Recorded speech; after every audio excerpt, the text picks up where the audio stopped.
আজই ডাউনলোড করুন আর এনজয় করুন আপনার পছন্দের শো। স্যার স্যার আপনার কিচ্ছু হবে না, স্যার আপনার কিচ্ছু হবে না, কিচ্ছু হবে না স্যার। সৌনক, ওরা ওরা মরে যায়নি তো? মরে গেলে যাবে, অত ভয় পাওয়ার কি আছে, অত চিন্তা করতে হবে না। শোনো না, একবার দেখো না প্লিজ, আমার খুব ভয় করছে। একবার দেখো না, হাত দিয়ে নাকে শ্বাস পড়ছে কিনা দেখো না প্লিজ, দেখো না, আমার ভয় করছে। দাঁড়াও আমি দেখছি। দেখো দেখো।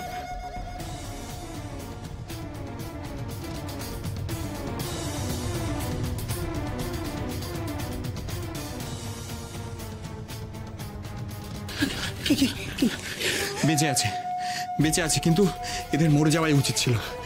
এরা বাইরে বেরোলে আমাদের নামে সমস্ত কিছু সবাইকে জানিয়ে দেবে। তা তো জানাবেই ওরা। কি করবো তাহলে? মার্ডার করে দেবো এদের, মার্ডার করে দেবো। মার্ডার? ওদের আমরা মার্ডার করবো? এদের মুখ বন্ধ না করলে এরা বাইরে বেরিয়ে সমাজে আমাদের মুখ কারোর কাছে আমরা দেখাতে পারবো না। ওদেরকে মারতেই হবে। কিন্তু কি করে? দেখছি, দাঁড়াও, সেটা আগে এদের মোবাইল দুটো আমার সুইচ অফ করতে হবে। দাঁড়াও।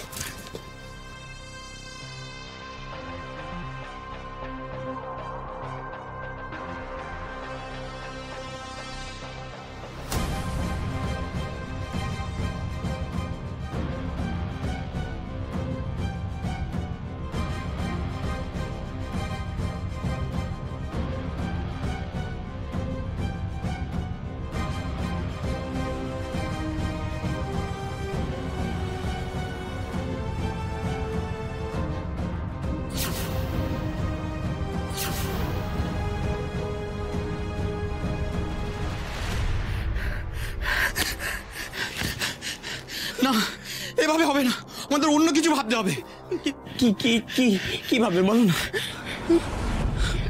এদেরকে এইভাবে হাত পা বেঁধে এই পরিত্যক্ত ফ্ল্যাটের মধ্যে রেখে দিয়ে আমরা দরজা বন্ধ করে বাইরে চলে যাব।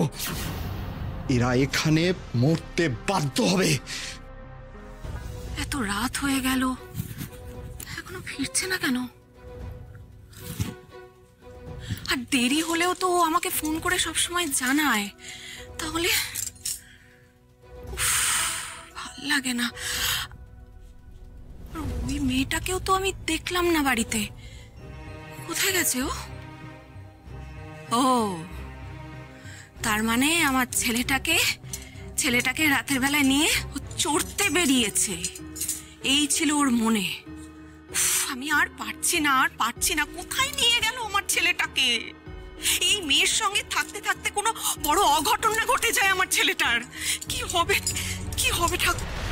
এই তুমি তুমি তুমি এত রাতে কি হয়েছে? আমার ছেলের কিছু হয়নি তো? মানে সাক্ষরা বাড়িতে নেই? না, সাক্ষ্য আরশি কেউ বাড়িতে নেই। ওই মেয়েটাই আমার ছেলেকে টেনে নিয়ে চলে গেছে। ওরা এখনো ফিরছে না, আমার খুব টেনশন হচ্ছে। ঋতু, এই তুমি জানো সাক্ষ্যদা আরশি কোথায় গেছে? না, মানে আজ দুপুরে আরশি আমায় ফোন করেছিল, একটা নাম্বার দিয়ে বললো সেই নাম্বারটা লোকেশন ট্র্যাক করে ওকে জানাতে।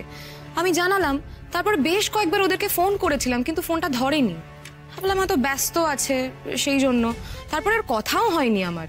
আমি ভাবলাম হয়তো এতক্ষণ হয়েছে বাড়িতে চলে এসেছে নিশ্চয়ই, তাই আমি অফিস থেকে ফেরার পথে জানতে এলাম পুরো ব্যাপারটা। নাম্বার ট্র্যাক করতে দিয়েছিল? কার? দেখো, আমি কিন্তু জানি না, বাট আমি নাম্বারটা সার্চ করার পর দেখলাম যে ওটা রিতমের নাম্বার। কি? আরশি রিতমের নাম্বার ট্র্যাক করতে দিয়েছে? তার মানে ওই ঘটনাটাকে নিয়ে এখনো পড়ে আছে। এত করে বোঝালাম তাও আমার কথা শুনলো না। আরশি কি এত বড় সাহস? ওরা দুজনে রিতমের ফোন নাম্বার ট্র্যাক করতে দিয়েছে? বড় বৌদি, আমি কিন্তু এর শেষ দেখে ছাড়বো। তোমার ছেলে আর ছেলের বউকে কিন্তু আমি ছেড়ে কথা বলবো না। শোনো, আমার ছেলের পিছনে গোয়েন্দাগিরি করে না, আমি একেবারে জন্মের মতো ঘুচিয়ে দেবো। এই রাতের বেলা একদম কোনো চিৎকার চেঁচামেচি হবে না এই বাড়িতে। পারলে না নিজের ছেলেকে সামলাও। আমার ছেলে কিচ্ছু করেনি, বুঝতে পেরেছো? যা করেছে ওই মেয়ে করেছে। উফ, আমি আর পারছি না এত টেনশন নিতে, আমি আর পারছি না। এই মেয়ে তো আমাকে আমাকে শান্তিতে থাকতে দেবে না দেখছি। এই কাকই, আমি তোমাকে স্পষ্ট করে একটা কথা জানিয়ে দিচ্ছি, আমার ছেলের যদি কোনো ক্ষতি হয়ে যায় আজকে, তাহলে কিন্তু তোমার বোনকে আমি ছেড়ে কথা বলবো না, বলে দিচ্ছি। আচ্ছা আচ্ছা আচ্ছা, ঠিক আছে, তোমরা প্লিজ এত টেনশন করো না। ওদেরকে আমি যে লোকেশনটা পাঠিয়েছিলাম সেটা তো আমার কাছে আছে। আমি বরং যাই গিয়ে দেখি ব্যাপারটা কি। আমার ধারণা জোর ওখানেই আছে। কেমন? আমি এলাম। ঋতু আমাকে জানিয়ে কিছু জানতে পারলে? হ্যাঁ, আমি জানাবো, আসছি। আজ আসুক ওরা, একটা হেস্তনেস্ত করেই ছাড়বো। শুধু আমার ছেলেটার ক্ষতি না হলেই হলো। রিতমের নাম্বার ট্র্যাক করতে বলেছে মানে? আর সে কি ভাবছে রিতম মুম্বাই যায়নি? তাহলে কোথায় গেছে?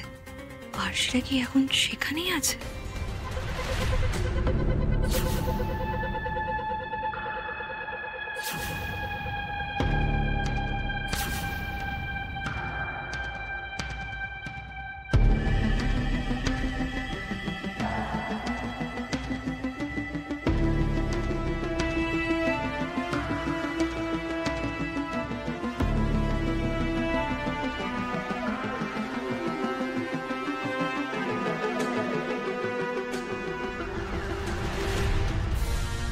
স্যার, স্যার আপনার কিচ্ছু হবে না। স্যার আপনার কিচ্ছু হবে না, কিচ্ছু হবে না স্যার। এ তো সাংঘাতিক মেয়ে। রিতমের নাম্বার ট্র্যাক করে দিয়েছে মানে তো, না না, আমাকে এক্ষুনি রিতমকে ফোন করতে হবে।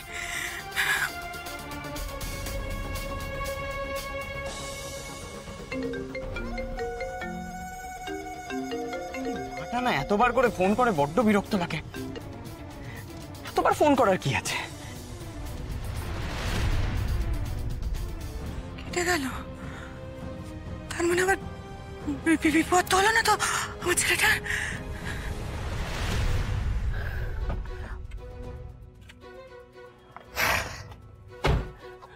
কাজটা হলো সৌনক? ডান। আরশি আর স্বাক্ষর মোবাইলটা তোমাদের পাশের পাড়ার পুকুরে পড়ে আছে। মোবাইল ট্রেস করে আর কেউ এখানে আসতে পারবে না। Well done. কিন্তু দাদা ভাইয়ের গাড়িটা? আরে সেটারও একটা ব্যবস্থা হয়ে যাবে, ইউ রিল্যাক্স। সে তো বুঝলাম যে মোবাইল আর গাড়িটার ব্যবস্থা হয়েছে, কিন্তু ওদের কি হবে? ওদের তো মারতে পারলাম না। এক কাজ করি, চলো ওদেরকে গাড়িতে হাত পা বেঁধে উঠিয়ে নদীতে ফেলে দিই, চলো। আরে না না, একদম ওসব করতে যেও না। একবার যদি ধরা পড়ি না, সারাটা জীবন খুনের দায় গারদে কাটাতে হবে। আরে সাক্ষ্য ইজ আ সুপারস্টার, কেন এইসব ঝামেলার মধ্যে আমরা জড়াতে যাব? শোনো, আমি একটা বুদ্ধি, আমি আর তুমি এই শহর ছেড়ে অনেক দূরে কোথাও চলে যাই, চলো।